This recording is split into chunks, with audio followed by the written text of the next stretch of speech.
time for the Supercross, carving up dirt on a bike induces an incomparable kind of excitement that you can find nowhere else. So why the hell not check this game out? Except for the fact that it is, yes, a goddamn budget game. There are almost no good dirt biking games, just like, rollerblading and surfing games. Not that the idea is bad, quite on the contrary, but the genre is just filled with so much shit, and there are no gems that you can hold up above the rest of the dredge. They seriously need a few more Tony Hawk 3s and skates to better represent themselves. So instead, B-level crap like MX vs ATV on the Wii becomes your best bet, apparently, and C-level hell like this almost gets a fighting chance, but not really.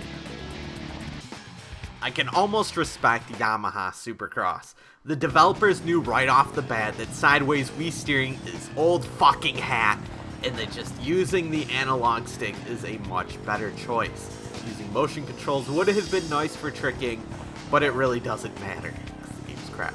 The steering is decent and not jerky like you might expect, although air control does leave some to be desired. To be honest, in terms of how Yamaha Supercross plays, it all sort of works in a very average sort of way.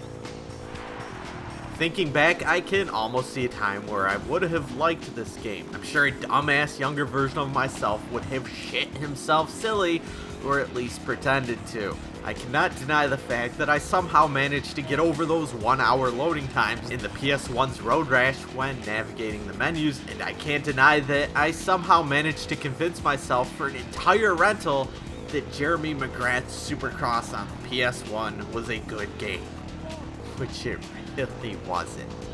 However, just because some asshats might like a game for its subject matter doesn't mean that the game itself is actually good. So why does this game suck ass? The controls are good but not great, and if I'm going to play a biking game, there are better choices available. Nothing in this game feels stylish or thrilling. The various tracks are uninspired and boring. I'm sure racing in an arena in real life is the most thrilling event one could ever have, but there's so much more potential in video games than to just stick with one kind of track. Yes, there are multiple arenas, but they all play, feel, and look exactly the same. An ambitious mix between arenas and foreign locations would have been so much more exciting. This game is anything but ambitious though.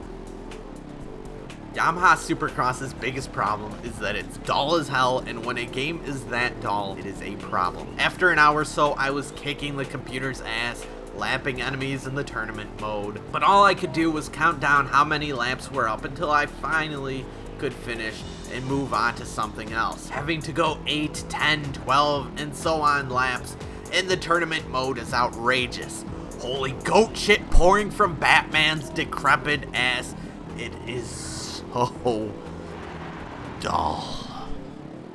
I gotta say that Yamaha Supercross doesn't even look or sound good either.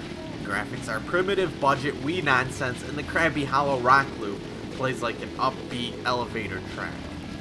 If your kid is 5 years old, I give you permission to buy this piece of shit, because I'm sure your runt won't know the difference between this and something that's actually worth playing. This is not quite the worst on the system, and the fact that I'm giving the game this much credit definitely means something. Yamaha Supercross would have been much more suited as an arcade game with a novelty dirt bike you can sit on with big flashy lights, where you only get to play 3 minutes at a time, also that you never get a chance to get bored as hell with it. As far as a game for normal people though, don't bother.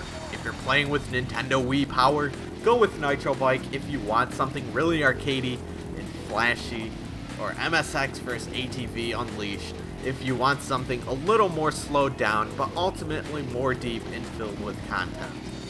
Yamaha Supercross for the Nintendo Wii receives a 2 out of 10.